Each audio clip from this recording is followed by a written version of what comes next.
Saudara-saudariku, alhamdulillah hari ini kita diberikan kesempatan oleh Allah Subhanahu wa taala bisa hidup sampai di hari ketiga Ramadan 1430 Hijriah. Mudah-mudahan hari ini kita bisa dibimbing oleh Allah Subhanahu wa taala sehingga untuk tahun ini insyaallah Ramadan kita itu sampai kurang lebih 30 hari. Ya, jadi Idul Fitri diduga kuat akan dirayakan bersama dari Sabang sampai dengan Merauke.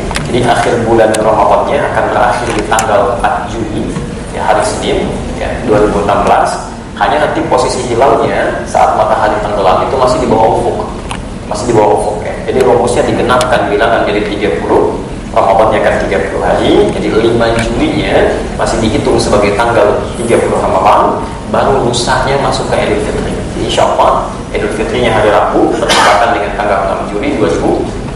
Anda pun jadi panjang tuh ya, puasanya 30 hari, Jumat kali 5 Jumat, plus liburnya juga dari Senin kan, Senin, Selasa dan seterusnya. Ini siklus 5 tahunan. Di sampai tahun 2001 insyaallah 2021 itu insyaallah dari mulai awal puasa sampai dengan Idul Fitrinya itu akan bersamaan di Indonesia. Itu tidak akan berbeda. Karena itu kalau kita sudah ketahui waktunya kurang lebih ada kisaran sampai dengan 30 hari, sekarang sudah hari yang ketiga, kira-kira apa yang kita rencanakan? Apa yang kita kerjakan? Nah, paling gampang ada petunjuk dalam Al-Quran surah ke-59 di akhir ayat ke-7.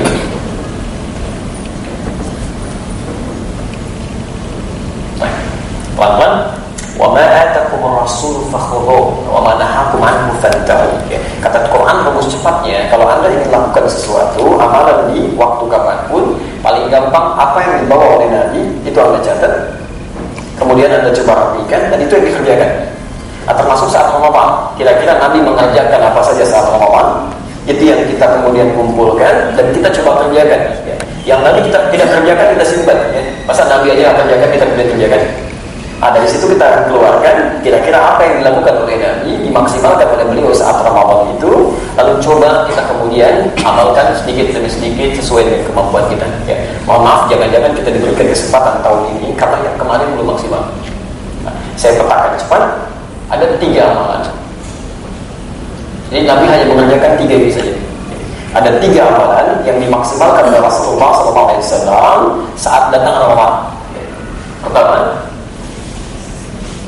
ada yang disebut dengan ibadah malam. Ibadah malam. Malam dikenal dengan lail dalam bahasa Arab, ibadah lail. Jadi kalau Anda mendengar kata lail, laila itu artinya malam. Pernah dengar istilah Lailatul Qadar? Itu malam Al-Qadar. Jadi kalau sudah pakai laila, jangan pakai malam lagi. Ya Allah, mohon anugerahkan pada hamba malam Lailatul Qadar. Itu kebanyakan. Jadi kalau sudah Lail itu sama. Ibu Laila, itu ibu malam-malam. Lain. Baik, kita lihat dulu waktunya dari ba'da Isya. Isya ba'da artinya setelah. Kalau Anda bikin janji menyertakan ba'da, setelah itu disebutkan lagi. Pak, ketemuan ya kapan? Setelah ba'da asar, itu kelebihan. Jadi kalau sudah ba'da artinya setelah, sampai dengan menjelang fajar disebut dengan sahar. Saya ada cepat. Anda jangan khawatir kalau ada yang ingin dicatat atau dilihat. Nanti saya bawakan hadiah hari ini, saya bawakan buku ya.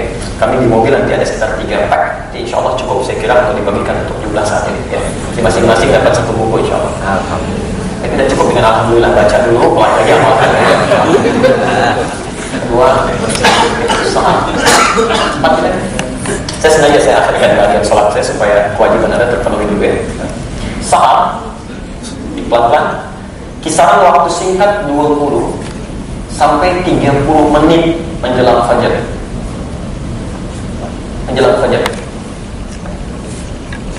Hati-hati, ini yang tidak banyak orang tahu, bahkan pahalanya begitu besar. Kalau Anda bisa dapati ini, itu disebutkan di Quran lebih daripada surga neraka. Nanti kita lihat ya.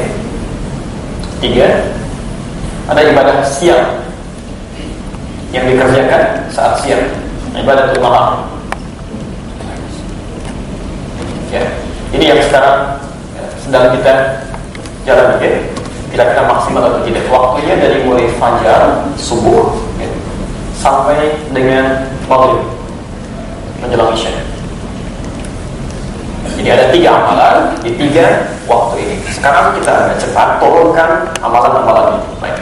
Satu, amalan malam yang dikerjakan oleh Nabi di malam Ramadan. Beliau umumnya memaksimalkan 3 amalan utama. Jadi ada 3 amalan utama yang dikerjakan oleh Nabi SAW di malam-malam Ramadan. Anda yang terlewat 3 malam sampai dengan malam tadi, maka jangan sampai tidak tertinggalkan lagi malam ini. Saya belum tentu dapat lagi. Yuk kita fokus. Izin, boleh saya hapus ini atas dulu sedikit ya. Anda fokus saja, fokus lihat. Saya tulis sendiri, terangkan sendiri, saya hapus sendiri. Satu, salat. Ada satu salat yang nanti Anda kerjakan. Istimewa salat ini hanya di malam-malam Ramadan. Sulit Anda temukan. Kalau Anda tidak maksimalkan malam-malam ini, maaf, Anda harus tunggu tahun depan lagi. Dan beritanya Anda belum tentu hidup sampai tahun depan. Jadi kalau Allah kasih tahun ini, maksimalkan. Ya. Baik, ingat betul karena waktunya dari ba'da Isya sampai menjelang fajar di waktu sahar, maka Anda hanya boleh menunaikan saat sholat ini setelah Anda tunaikan sholat Isya ini.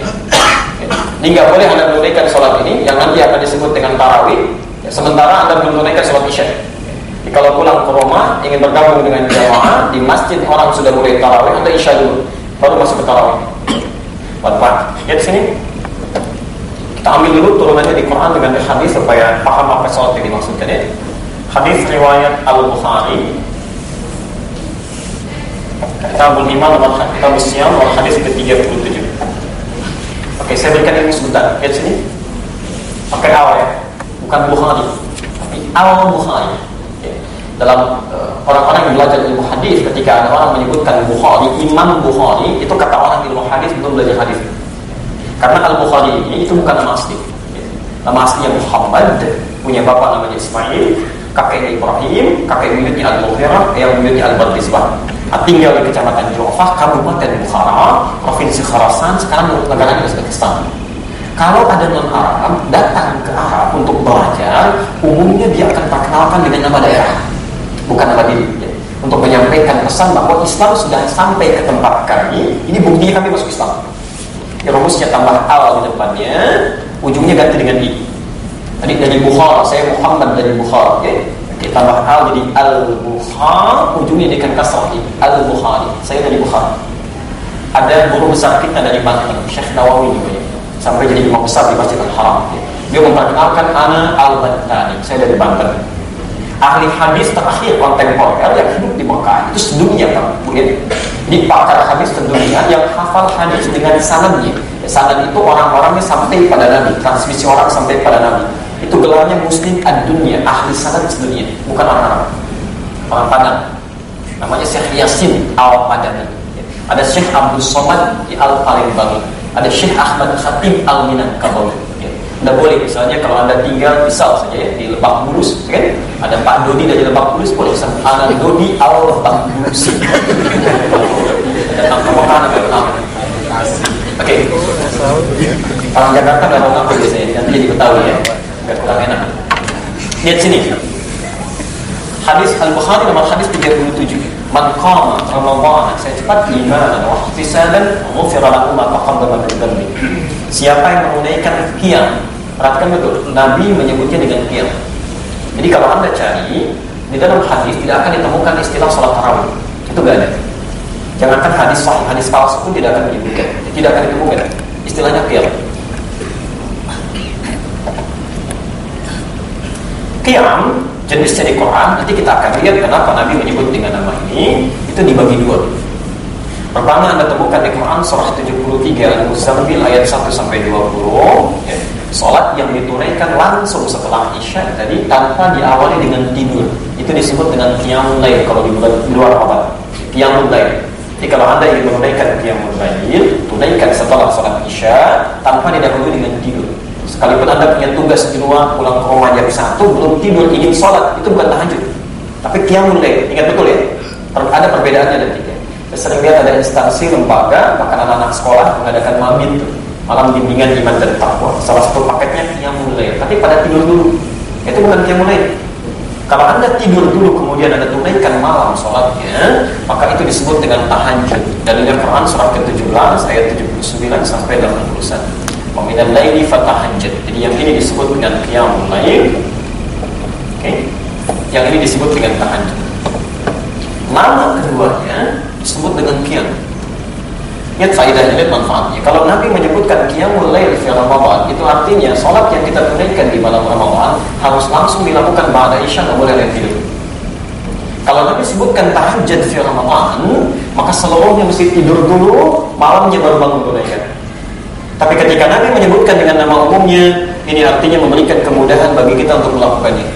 Ada yang ingin langsung ba'da isya, silakan. Anda punya persoalan tertentu, ingin istirahat atau ingin malam mengejarnya, silakan, tidak ada masalah. Jelas sampai sini? Di pertama, dari sisi waktu bisa tunaikan ba'da isya langsung atau tunaikan di pertengahan malam sampai ujung malamnya. Oke, ya Rasulullah, kami sudah tahu waktunya. Bagaimana cara menunaikannya? Ini poin pentingnya. Satu, dan jumlah rakaat dulu. Rakaat. Berapa rakaat tarawih? Kiamat? Tahu dari mana? Oke. Kita harus lihat dulu, jangan-jangan selama ini kita lakukan ternyata dalilnya tidak ditemukan, tidak ada petunjuknya. Anda juga tidak mungkin menunaikan tugas di kantor kalau tidak ada ketentuannya, kan? Ada jumlah jupisnya. Mari kita lihat. Pertama, kita akan ambil dulu hadis riwayat Muslim. Ini kaidah pertama, jumlah rakaat di bilangan salat witir. Pertama, hadis riwayat Muslim. Saya tulis semuanya dulu ya. Nomor hadis 749 diriwayatkan oleh Ibnu Umar, anaknya Umar bin Khattab, namanya Abdullah radhiyallahu anhu. Jumlah rakaat spesifiknya bisa ditemukan di Al-Bukhari. Nomor hadis 1147, di hadis Muslim di redaksi yang sama Anda temukan di nomor hadis 738, diriwayatkan oleh Sayyidah Aisyah radhiyallahu anha. Kalau ingin versi yang lain di hadis Muslim nomor hadis 764 ya. Ini oleh Ibnu Abbas, bisa ditemukan juga di Abu Dawud nomor hadis 1365. Kemudian yang terakhir versi Umar bin Khattab ya, di Al-Bukhari nomor hadis 2010 sampai 2012. Posisi paling tinggi agak pertengahan di kitab hadis ini. Di sini dari Umar bin Khattab. Oke, saya agak cepat ya. Kata Nabi, berapa jumlah rakaat ya Rasulullah? Kita bertanya. Kata Nabi, salatul laili, kalau Anda ingin tunaikan salat malam itu masuk di malam Ramadan, masna. Mulai silahkan tunaikan dengan 2 rakaat salam, 2 rakaat salam. Sampai berapa banyak ya Rasulullah? Perhatikan, tidak disebutkan. Kata Nabi, wa idza khashiya ahadakumul fajr falyutir rak'atan wahidah. Silahkan tunaikan sampai ketika fajar akan menjelang datang, engkau sadar itu, segera tutup dengan witir 1 rakaat supaya punya kesempatan untuk makan salam. Tadi?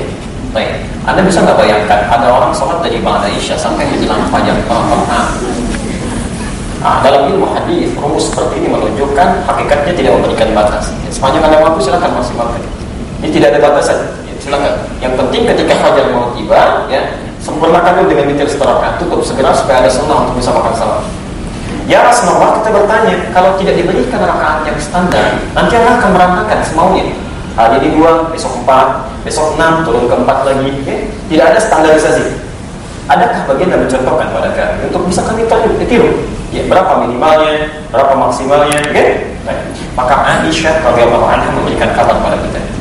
Al-Bukhari nomor hadis 1147, Muslim 738. Kata Aisyah, maka Nabi sallallahu alaihi wasallam selama tinggal bersama saya saksikan Nabi sallallahu alaihi wasallam dalam salat qiyamnya fi Ramadan wala fi ghairi, baik di Ramadan atau bukan, ya ma yazidu ala 11 rakaat, tidak pernah lebih dari 11 rakaat. Baik, jadi selama ingat kalimat ini, selama tinggal dengan Aisyah harus ada batasan kalimat ini. Beliau tunaikan 11 rakaat, tidak lebih dari itu. Rumusnya yusalli arba'an, salat 4, kemudian salat. Yusalli arba'an, 4, kemudian salat. Thumma yusalli 3, terakhir baru witir 3 kali. Jadi rumusnya 4, kemudian 3. Jadi kalau Anda menemukan di satu masjid tertentu ada dan salat rumusnya seperti ini 11 rakaat, sah. Berdasarkan hadis ini. Jelas? Baik. Apakah hanya seperti ini saja? Bagaimana kalau beliau tinggal di tempat yang bukan rumah Aisyah? Kan tidak selamanya di rumah Aisyah ya?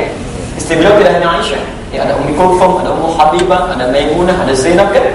Ternyata keterangan Ibnu Abbas di hadis riwayat Muslim nomor hadis 764 yang ditemukan juga di Abu Dawud nomor hadis 1365, Kata beliau saat menginap di rumah bibinya Maimunah, istri Nabi sallallahu alaihi wasallam, ternyata Rasulullah kan salatun Nabi sallallahu alaihi wasallam adalah salatnya Nabi sallallahu alaihi wasallam ya, 13 raka'atan, 13 rakaat. 13 ini pun intinya 11 juga. Ya. 11 juga. Yang duanya tambahan pembuka salat ringan. Jadi sebelum memulai yang 11 ini, kadang beliau mulai dulu dengan 2 rakaat ringan, disebut dengan khafifatain namanya. Khafifatain. Jadi kata khafifah, ya, khafifah itu artinya ringan, ya. Khafifah indah para wanita, ya, salah satu menteri di kita, ya, kabinet kita, ringan, orang yang ringan senyum, ringan bantuan, ringan tangan, khafif. Nah, dipakai dalam sholat khafifatain, 2 rakaat. Ini sholat yang ringan. Maksud ringan itu Anda tidak perlu baca iftitah dan baca surah. Jadi begitu takbir, Allahu Akbar, langsung ta'awudz, baca Al-Fatihah sampai wal-walid, rukuk langsung, yang tidak sujud 2 rakaat seperti itu. Ya. Jadi tidak perlu pakai surat. Ya. Jangan terlampau soleh, Nabi aja nggak pakai, masa mau pakai. Ya. Ringan aja. Nah, setelah itu kerjakan ini yang intinya. Maksudnya ini supaya membuat ketersambungan diri kita dengan Allah. Warming up lah ya. Sebelum kita kerjakan ada ketersambungan juga. Rumusnya kata Ibnu Abbas, 2 rakaat salam, 2 rakaat salam, 2 rakaat salam, 2 rakaat salam, 2 rakaat 1, 2, 3, 4, 5, 10 plus 1 witirnya. Kadang-kadang 8, 3 witir. Jadi kalau Anda menunaikan 11 rakaat dengan formasi seperti ini, itu artinya Anda juga sedang mencontoh Nabi dengan riwayat yang tadi kami sebutkan. Sah, jelas di sini? Baik. Bukankah Nabi pernah 3 malam tidak salat di rumah istrinya, tapi di masjid kan? Ya, bukankah dalam riwayat Ramadan 3 malam beliau dinaikkan di masjid dengan sahabat yang lainnya? Keterangan Umar bin Khattab dalam Al-Bukhari hadis 2010 sampai 2012 dikuatkan oleh Utsman, oleh Ali, Ubay bin Ka'ab. Ternyata beliau lebih menunaikan dari 11 rakaat. Ya, kadang 20, kadang sampai lebih, bahkan Ubay sampai ke 36, ada yang 40 rakaat. Umar meriwayatkan yang 20 rakaat plus 3. 20 plus 3. Tapi kalau Anda tunaikan 20, rumusnya 2, ya, bukan 4. 2 sampai 10 kali, baru witirnya 3. Ada bahkan yang sampai 36, witirnya 3.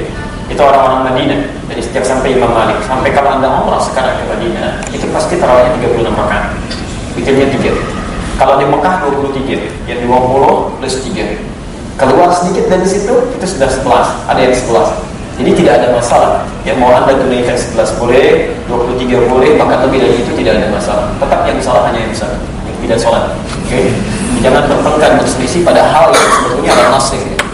Nah, nanti kita akan lihat kapan Nabi sholat 11 rakaat, maksudnya bagaimana cara beliau menunaikannya, dan kalau 23 rakaat seperti apa sifat sholat. Jelas di sini? Oke, kita sambungkan ya. Sampai jam berapa ini? Oh, jam 1. Saya coba maksimalkan ya. Saya teruskan dulu, saya hapus yang ini. Boleh sampai jam 3, saya jam 1 pamit ada di sini ya. Baik, sekarang lihat ini yang paling penting. Ini yang paling penting. Anda mau sampai 100 rakaat pun, kalau tidak mendapat yang berikut, maka sholat kita akan sia-sia. Akan sia-sia. Kata Nabi, "Baqa'i min laisa lahu min qiyamih illa salat." Tidak sedikit orang yang menunaikan qiyam, tidak mendapat apapun dalam qiyam, kecuali capek begadang saja. Hanya begadang, capek saja. Jadi pahala tidak dapat, ampunan tidak dapat, rahmat tidak dapat. Karena itu mari kita lihat. Bahkan mohon maaf ya, ini kisah jarang disebutkan. Jangankan dalam sholat sunnah, ini ada dalam sholat fardu. Seorang sahabat hidup di zaman Nabi. Ada kisahnya di Al-Bukhari nomor hadis 757, redaksi yang sama di hadis Muslim nomor hadis 397. Jadi di Masjid An-Nabawi datang seorang sahabat sholat di samping Nabi. Dari takbir sampai dengan salam, ya. Setelah selesai sholat, komentar Nabi pada orang ini pertama kali, "Sholli fa innaka lam tusalli." Anda silakan sholat lagi karena Anda belum sholat. Padahal sudah sholat. Dia mengulang yang kedua, komentar Nabi salam sampai yang ketiga. Sampai ketiga dia katakan di mana, "Ya Rasulullah, la adri kaifa usalli." Saya tidak tahu lagi dengan cara apa saya sholat yang benar. Anda diajarkan saya cara sholat yang benar. Maka diajarkan oleh Nabi bahkan dari wudunya. Idza qumta ila shalat fa'tul wudu, sempurnakan wudunya, sembahkan ke kiblat, hadap ke kiblat, dari mulai takbir sampai selesai. Dari situ Nabi ucapkan, "Shallu kama ra'aitumuni usalli." Al-Bukhari nomor hadis 659. Salatlah kalian persis seperti lihat saya seperti ini. Anda bisa bayangkan sahabat hidup di zaman Nabi, melihat Nabi, tinggal bersekitaran dengan Nabi, sholat di samping Nabi masih belum aman sholatnya.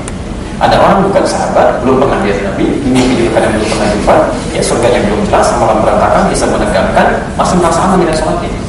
Sahabat ini mau belajar, masa bukan sahabat yang mau belajar? Ada poin di situ. Nanti lain waktu kalau kita berjumpa, kita akan lihat ternyata ada fungsi lima fungsi yang sangat bermanfaat untuk kita dengan menunaikan sholat. Kalau Anda nggak dapat yang lima ini, ada sholat dan sholat. Jadi, teruskan. Maka dalam hal ini sifat sholat ini, bagaimana cara sholat ini, sifat sholatnya dalam menunaikan qiyam ini. Saya teruskan satu keterangan dari Abdullah bin Mas'ud dan Hudzaifah al-Yamani. Satu kali bertanya pada Sayyidah Aisyah bagaimana sifat sholatnya Nabi selain jumlah rakaat yang tadi disebutkan. Kata Aisyah komentar pertamanya, la tas'al an hasbihinna wa qawlihinna. Gak usah ditanya bagaimana bagus dan panjangnya bacaan. Tenang rakaat. Penasaran dengan itu, satu kali bermakmum di belakang Nabi, Masya Allah. Ketika beliau bermakmum, saya kembali dulu ya. Abdullah bin Mas'ud itu di antara sahabat yang paling indah bacaan. Jadi kalau beliau baca Quran, itu pernah satu kali terjadi ketika baca Quran itu angin bertiup sangat kencang. Pohon-pohon kemudian mulai bergerak. Beliau berhenti, itu tenang lagi. Dibaca, bergejolak lagi. Sampai ketika disampaikan pada Rasulullah terjadi seperti ini. Kata Nabi, tahukah engkau saat engkau baca Quran itu malaikat berbentuk untuk mendengarkan bacaan. Nggak bayangkan saking indah, berbentuk untuk mendengarkan bacaan. Kalau engkau teruskan niscaya akan hancur sekitar. Makanya dengan rahmat Allah beliau hanya diciptakan satu orang di muka bumi. Coba kalau saya ini seperti Abdullah bin Mas'ud hancur kayak wow nas. Makanya ketika Anda baca Quran malaikat gak ada yang turun. Baik. Oke, jadi kata beliau dia komentar, ketika saya sholat di belakang Nabi itu tidak ada bacaan seindah Nabi. Saya ulang, tidak ada bacaan seindah Nabi. Kalau dibacakan surga kayaknya pengen cepat masuk. Dibacakan rakaat takut ya Allah, takut jangan sampai terjadi gitu ya. Nah, rakaat-rakaatnya bagaimana? Masya Allah tenang gitu ya. Dari satu rakaat baik pokoknya sujudnya, bahkan setiap salam dua rakaat kadang dia berdoa dulu, pikir dulu. Baik, aktivitas yang dilakukan berdampak pada ketenangan jiwa, ada kenikmatan pada roh. Dalam bahasa Arab disebut dengan tarwihah. Tarwihah. Oke. Dari kata roha asalnya sudah jadi bahasa Indonesia rehat. Anda sedang rehat sekarang ya. Antara rehat melahirkan kelapangan di jiwa kita yang menetapkan pikiran. Ada orang kan bahkan sampai istirahat, sampai tidur 2 jam tapi masih mengatakan, ya saya nggak bisa istirahat. Padahal dia tidur tadi, karena hatinya belum lapang. Jadi kalau sudah hati lapang, pikiran tenang, baru disebut dengan rehat. Nah kalau Anda melakukan aktivitas berdampak pada jiwa, tarwihah namanya.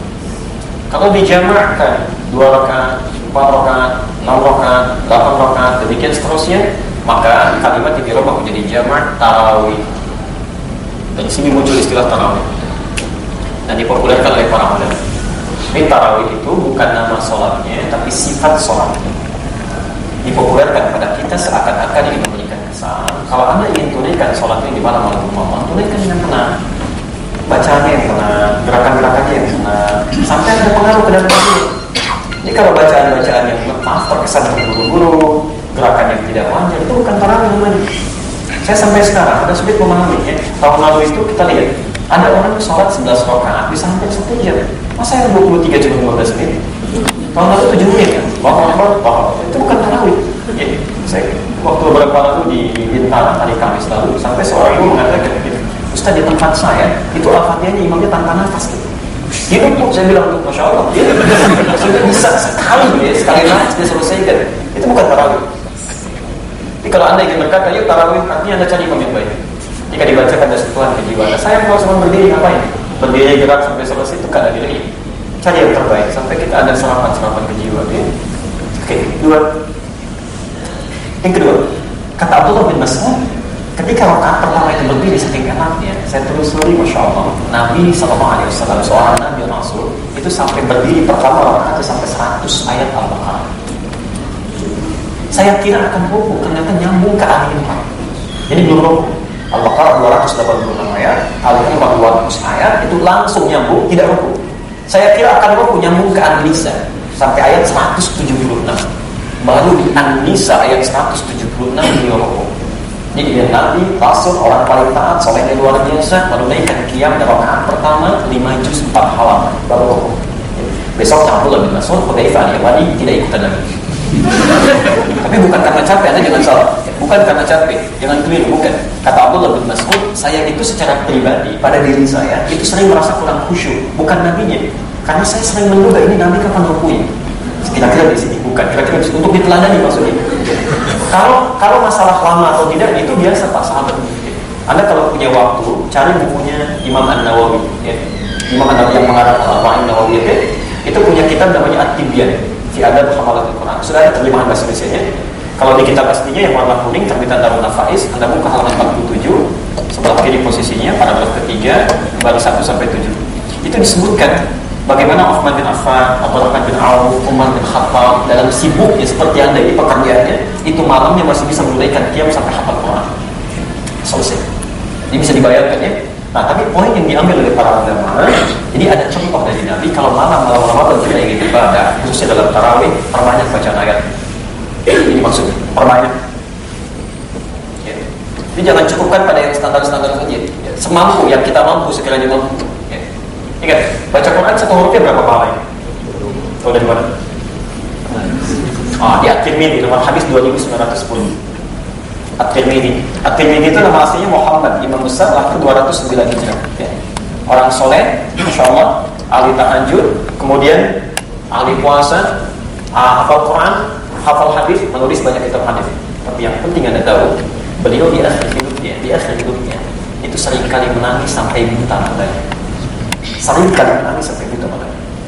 Ketika ditanyakan gimana Syekh, kata beliau, saya takut ketika saya wafat, bekal yang saya bawa menghadap Allah itu masih kurang. Dan saya bayangkan imam besar, ahli Quran, ahli hadis, menghafal banyak hal, ya, amalnya pada kita luar biasa sampainya, masih mau menangis di hidup dia karena merasa takut pulang kepada Allah bekalnya kurang. Coba bandingkan dengan kita ya, komparasikan saja, kita akan temukan di mana kekurangan kita. Kata Nabi SAW di hadis ini, man qara'a harfan min kitabillah falahu asyru hasanat. Siapa yang bisa baca satu huruf saja dari Al-Quran, dia dapat 10 kebaikan. Walau aqul alif lam mim harfun, saya tidak katakan alif lam 10 huruf, tapi alifnya 10 huruf, lamnya 10 huruf, mimnya 10 huruf. Jadi kalau Anda bacakan alif lam mim, dapat berapa? Itu di luar Ramadan. Saat Ramadan tidak berlaku. Saat Ramadan hadis ini tidak berlaku. Yang berlaku hadis yang hadis kursi tercantum di Al-Bukhari nomor hadis 1793, di hadis Muslim 1151, dan di Ibnu Majah nomor hadis 1638. Saya bacakan hadis ini. Lihat ini hadis kursi. Allah berfirman di hadis kursi, "As-siyamu li wa ana ajzi bihi." Tunaikan puasa, ikhlas karenaku, maka aku yang akan langsung memberikan pahala. Jadi setiap perbuatan kita yang dilakukan saat Ramadan, Allah langsung memberikan pahala. Di luar Ramadan zakat dulu, tapi saat Ramadan Allah berikan hasil. Berapa minimalnya? Wal hasanatu bi asyri amsalha. Setiap kebaikan yang dilakukan saat Ramadan dikali 10 kali lipat hari biasa. 10 kali lipat. Jadi kalau Anda baca Quran diperbanyak misalnya, biasa 10 hurufnya 10, Ramadan kali lagi 10. Ya. Maka demi Allah saya katakan, sangat rugi seorang muslim yang saat Ramadan dia tidak menghidupkan Ramadan dengan bacaan Quran atau beramal baik dalam kehidupan. Maka maksimalkan. Ya. Maka yang biasa-biasa kita baca sedikit-sedikit, coba naikkan sedikit ya. Kalau sebelum Ramadan sebenarnya itu amma kan, ataupun yang paling amma, paling ujung ya. Wallahu ahad, Allahu falaq, Allahu nas. Maka naikkan saat Ramadan, ya, supaya berlipat. Oke, tapi maaf ya, tolong garis bawahi sesuai kadar kemampuan kamu. Jangan dipaksakan. Jadi kalau Anda merasa belum bisa mengikuti yang 1 juz per malam, cari yang setengahnya, sesuaikan supaya tidak ada kebosanan yang cepat. Di masa Nabi itu pernah terjadi orang mengimami sholat maghrib membacakan Al-Baqarah. Pernah terjadi dan diadukan oleh sahabat, ya Rasulullah terjadi begini. Kata Nabi dipanggil imamnya, la tut'imin nas min wahid. Tolong jangan merepotkan orang. Ya, besoknya diganti disesuaikan. Ya. Pernah terjadi saya mau mengimami di salah satu tempat di Bekasi, itu sholat gerhana susul. Begitu saya imami, saya berpaling itu saya sampaikan, ini momentum langka, banyak pahalanya. Apakah kita ingin tunaikan seperti Nabi atau coba untuk mirip-mirip Nabi dulu? Mereka mengatakan karena senang dengan sunnah Nabi, mereka bilang Ustaz seperti Nabi. Kapan lagi kita dapat itu? Saya bilang baik kalau begitu saya akan coba maksimalkan, tapi izin saya sampaikan. Kalau ini persis seperti Nabi, maka kan surat khusus gerhana ada 4 surat ya, 22 sujud. Surat pertama saya baca, saya bilang Al-Baqarah sampai selesai. Kedua Ali Imran sampai selesai. Ketiga An-Nisa sampai selesai. Baru yang keempat Sabbih isma rabbikal a'la. Itu saya tidak bertanya lagi, hampir semua mengangkat tangan. Ustaz, pilih-pilih Nabi aja.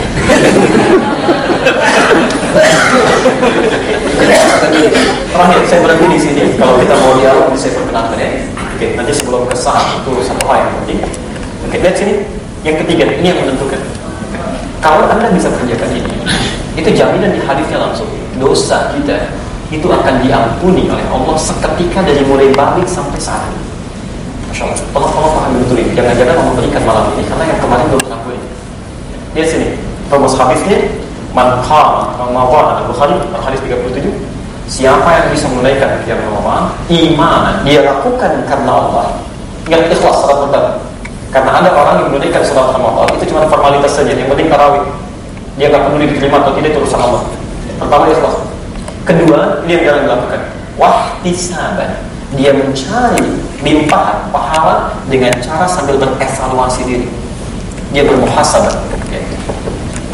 Mengingat dosa-dosanya saat dalam salat. Ya. Muhasabah. Saya contohkan begini, Anda ketika sujud dalam salat-salat tarawih itu, ya, Anda bacakan subhanallahumma bihamdika Allahumma subhana rabbiyal a'la. Ya Allah, Maha suci Engkau. Hamba memuji-Mu, mohon ampuni hamba ya. Ampuni. Saat lisan Anda mengucapkan itu, Allahumma firli. Jangan cuma di lisan, nanti hamba. Anda itu tidak sampai malam itu Anda memang punya dosa apa sampai pengen diampuni? Ini sahabat. Maka mulai ingat dari diri kita dulu, dari ujung kepala sampai ujung kaki. Saya sering kalau saya katakan tidak akan lepas dari dosa. Coba mata saja, dari mata ini akan ditanya, fungsi mata apa? Sudah keliru gitu. Kalau cuma melihat, itu hewan pun melihat. Mesti beda antara orang beriman dengan bukan beriman, atau bukan dengan hewan. Harus beda. Quran surah ke-24 ayat 30 untuk laki-laki, ayat 31 untuk perempuan.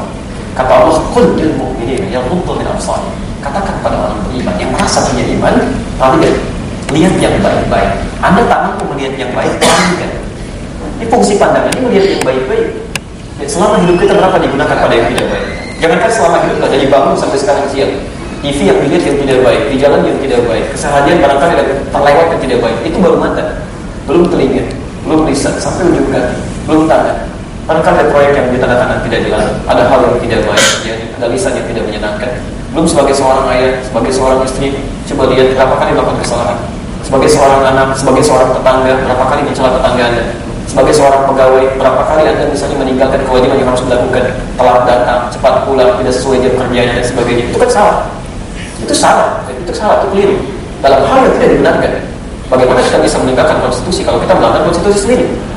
Mustahil, ya. Nah karena itu coba tangisi, ya Allah salah saya, keliru saya, ya Allah orang tua saya, begitu atas sujud. Bahkan Nabi setelah salat itu masih mengucapkan, Allahumma innaka afuwwun tuhibbul afwa fa'fu anni. Ya Allah, innaka afuwwun tuhibbul afwa. Hamba salah ya Allah, Kau mencipta yang selalu meminta maaf, Allah maafkan hamba. Coba belajar menangis ya, belajar menangis. Anda nggak bisa nangis malam ini, besok Anda usahakan. Gak bisa lagi besoknya, gak bisa lagi Anda tangis jadi Anda yang belum bisa menangis. Orang lain bisa kenapa dia tidak? Baik, jadi ini poin. Seketika ketika jatuh air mata benar cara kita mengucapkannya, menyampaikannya, maka kata Nabi, "Ghufira lahu ma taqaddama min dhanbi." Diampuni semua dosanya sampai malam itu terjadi. Sepanjang bukan dosa besar. Kalau saya kira di dalam hal ini, malaikat Jibril sampai turun dari langit, saking penting. Nabi akan khutbah di mimbar Nabi itu ada 3 tangga, 3 gundakan. Begitu turun, naik tangga pertama, turun Jibril mengatakan kalimat ini, "Bu'dan rahimah al-farahid." Sungguh keterlaluan dan celaka, jauh dari rahmat Allah. Di mana Allah Ramadan sedang diufan. Orang yang sudah disampaikan ke bulan Ramadan tapi tak mampu diampuni dosanya, itu orang celaka. Jauh nih. Kalau Anda ditawari cuma setengah menit, silakan berampun kami ampuni, kata Allah bisa. Itu wajar kalau terlewat. Ini 30 malam dibentangkan oleh Allah, 30 siang masa nggak bisa digunakan juga. Sesuatu yang sudah maksimalkan. Sudah selesai. Baik, saya tahan sebentar. Saya berikan waktu ada 5 menit untuk selesai. Ada yang mau bertanya? Baik, kalau tidak ada, fokus ke sini. Ada amalan penting yang mau saya sempurnakan.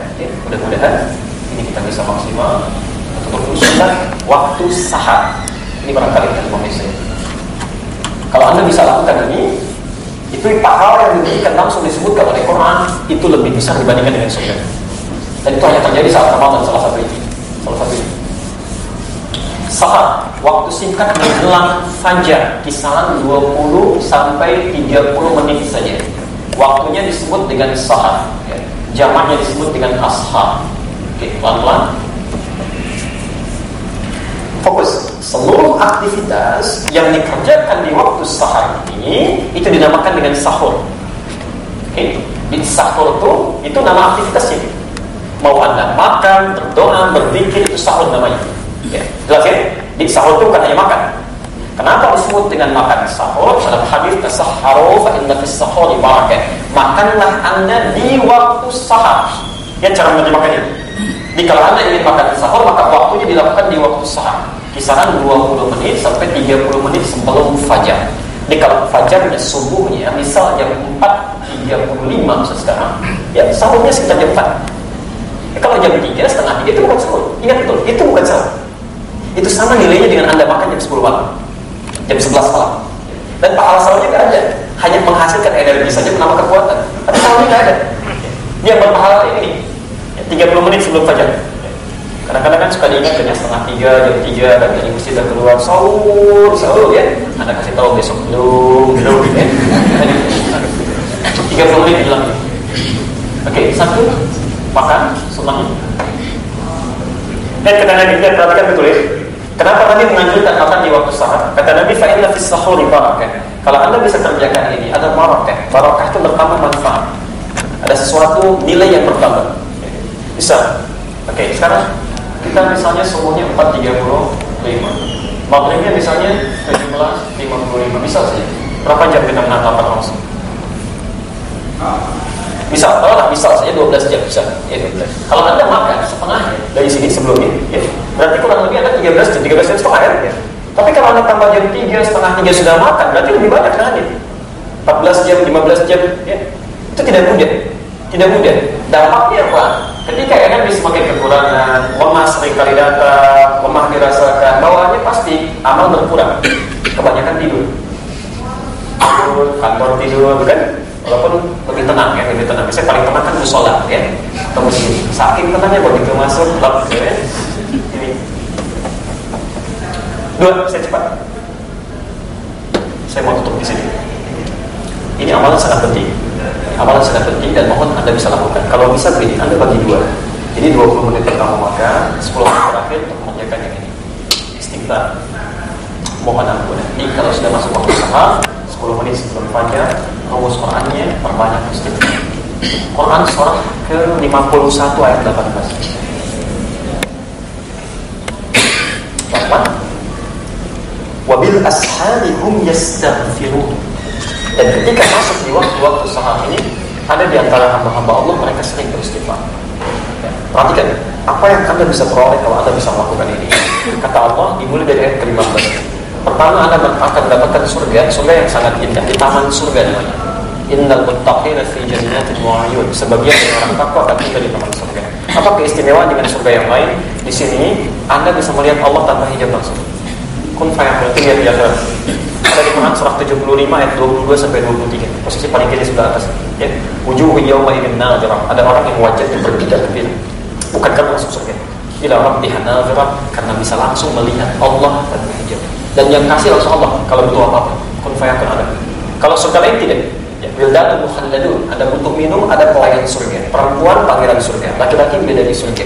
Di amwabi muhalladi qawaqasim min ma'in. Bahkan kawasan dilapisi oleh lapisan emas yang luar biasa sampai sebugian yang berkilau. Belum pernah dilihat di muka bumi, didengar atau terlintas dalam benak kita. Itu Allah yang layani langsung, insyaallah. Maksudnya diberikan langsung, tanpa perantara. Dan ini lebih hebat dibandingkan dengan surga biasa. Jadi saran saya, bahasa Qurannya begitu masuk ke waktu sahur menjelang fajar, cobalah lakukan. Oh, kata Quran mereka beristighfar. Kalau mereka itu satu atau belum? Banyak. Maksudnya ini petunjuk ya, jangan cuma sendirian. Anda bisa hadirkan keluarga. Kenapa tidak Anda lakukan? Misal malam ini coba ya. Begitu selesai makan, Anda duduk sebentar dengan keluarga, mulai ayahnya bicara kan. Mohon maaf kalau selama ini papa kurang maksimal dalam membina rumah tangga, maafkan. Belum sempurna jadi seorang ayah. Ya, maafkan, tolong doakan Bapak supaya rezeki yang dibawa itu halal, menjaga kesehatan. Ya kalau sekiranya Bapak lebih pulang duluan, lebih cepat dibanding kalian, mohon sering doakan. Pamannya satu, paman juga demikian, mohon maaf belum sempurna di rumah tangga. Yang paling indah ketika anak Anda mengatakan, paman maafkan kami, belum bisa jadi anak-anak yang saleh, belum bisa memberikan mahkota di akhirat nanti karena belum hafal Quran, macam-macam. Itu suasana rumah tangga, Pak. Kenapa? Begitu air mata mengalir, ya Allah ampuni kami, ya Allah ampuni kami, ya Allah ampuni kami, ya Allah. Tiba-tiba Allah ampunan Allah diturunkan pada satu keluarga. Kata Ibnu Qayyim al-Jauziyah, ini rumus Quran surah 3 ayat 31. Jika Anda punya permohonan, Anda tidak mampu sampaikan dengan singkatnya, waktu berbanyak istighfar. Orang yang sering istighfar itu kemuliaan. Kedua, Allah akan cepat menjawab doanya bahkan sebelum dia panjatkan. Sebelum dipanjatkan, Allah kabulkan. Karena itu, mudah-mudahan ini bisa dimaksimalkan. Setidaknya untuk malam ini, Anda harus ingat betul ya, setannya kadang-kadang luar biasa, yang terbangnya tinggi. Kita baru mau mulai, dia sudah catat itu, bisa jadi begitu. Ibu mau mulai, maaf kan, Mas, selama ini banyak kesalahan. Emang, karena nggak nyambung. Kenapa? Tapi nggak apa-apa. Kita lanjutkan dulu. Jelas di sini? Baik, saya ulangi sebentar. Maaf, pokoknya saya jelas. Baik, kalau memang sudah jelas, dirasakan jelas dan terang, maka saya sampaikan hukum Quran surah kelima Al-Maidah ayat 100. Ya ayyuhalladzina amanu, hai orang-orang yang masih merasa punya iman, la tas'alu an asya'a in tubdalakum tasukum. Kalau orang yang sudah jelas disampaikan, maka jangan banyak dipertanyakan. Khawatir pertanyaan itu menjadikan orang yang jelas semakin tidak jelas. Itu hukum Quran. Baik, ada pertanyaan?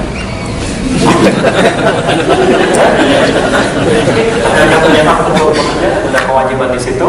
Saya berikan apa? Ini saya tidak tahu kita ada berapa jumlahnya, tapi kami bawakan ada sekitar 3 pack dari mobil kita bisa bagikan insya Allah. Ini buku kami tentang